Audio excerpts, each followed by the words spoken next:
le jury a décidé de remettre un prix coup de cœur. J'ai donc me chargé, puisque j'étais présente lors des délibérations, de le remettre pour eux. Le prix coup de cœur du jury récompense une coopérative dont on a découvert une partie du travail.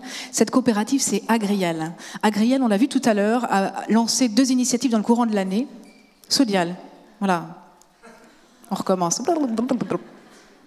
Sodial, qui a lancé, merci beaucoup, 2 initiatives. La brique Candia, dont on a parlé, en reversant 5% pour aider les jeunes agriculteurs, et les éleveurs du Sud-Ouest, qui est une marque qui a été créée avec également un système de cagnotte, puisque pour chaque kilo de fromage et litre de lait vendu, ce sont respectivement 30 centimes et 5 centimes qui sont venus alimenter cette cagnotte qui sert, elle, à financer des projets d'alimentation, d'amélioration du bien-être éleveur, du bien-être animal, ou l'impact environnemental des élevages. Pour recevoir ce trophée, je vais appeler sur scène Olivier Beaufils, administrateur, et Héloïse Seyé, chargée de communication de Sodial. Donc.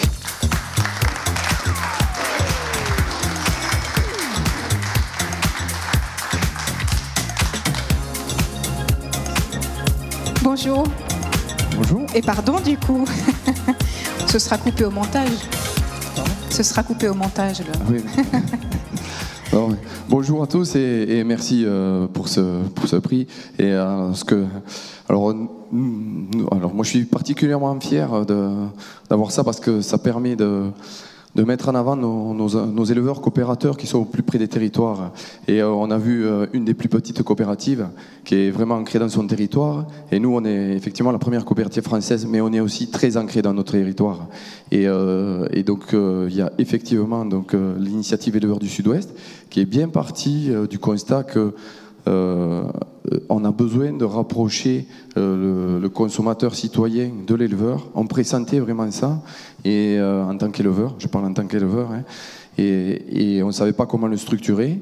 Et donc la coopérative nous a aidé à le structurer, nous a permis de faire un genre de modèle ou de test qui a vocation à se développer sur l'ensemble du territoire.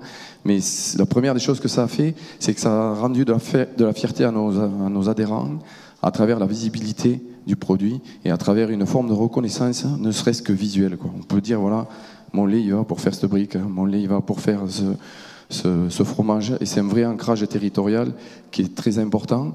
Et je dirais 2 témoignages aussi. Il y a un de nos éleveurs qui dit, Sébastien, il dit, oui, on n'a pas une usine dans chaque canton, mais on a un éleveur coopérateur dans chaque canton. Et puis Sylvia a dit, moi, ma façon à moi de transformer, c'est de m'investir dans la coopérative en allant faire des animations ou en réfléchissant à l'évolution de la marque et à comment on peut se rapprocher du client, consommateur, citoyen. Donc voilà. Et puis, excusez-moi, je suis un peu bavard, mais on est du Sud. Hein, alors. J'ai déjà fait la blague, mais désolé. C'est vrai. On est un peu plus volubile, peut-être. Et c'est pour ça que la vocation, l'initiative a la vocation à s'étendre sur d'autres territoires. Et elle a nourri aussi l'initiative des JA. Il y a un groupe de JA national qui vient réfléchir à la façon qu'on peut avoir en tant que coopérative d'accompagner les éleveurs. C'est la Sodial Box. Et donc la brique JA vient abonder ce que la coopérative met déjà en termes de moyenne dans la Sodial Box. Et donc voilà, c'est co-construit. C'est à la fois de la communication, voilà, des fonds de dotation, voilà. C'est ce qui a été, et c'est aussi le fait d'utiliser le PAC comme instrument de communication, d'en faire un relais dans la presse, dans les magasins, qui a été particulièrement apprécié par le jury. Est-ce que je peux encore ajouter 2-3 choses? Je sais pas, je pense que j'ai peur qu'ils fondent. Non, si. Par rapport à la communication, quand on discute avec des jeunes qui sont non issus du métier agricole ou qui ne connaissent pas la coopération, et qu'on discute avec eux, qu'on parle de nos problématiques, ils nous disent « mais pourquoi vous ne vous regroupez pas? Mais pourquoi vous ne collaborez pas? Pourquoi vous ?» Et en fait, ils redéfinissent ce qu'on est déjà des coopératives. Donc on a vraiment un vrai enjeu de communication autour de ça, parce que la co-construction, on la vit au quotidien, et il faut qu'on sache peut-être mieux le transmettre. Le communiquer. Voilà. Ma félicitations pour ces initiatives. Je vous remets ce prix. Merci beaucoup. Je prends le micro.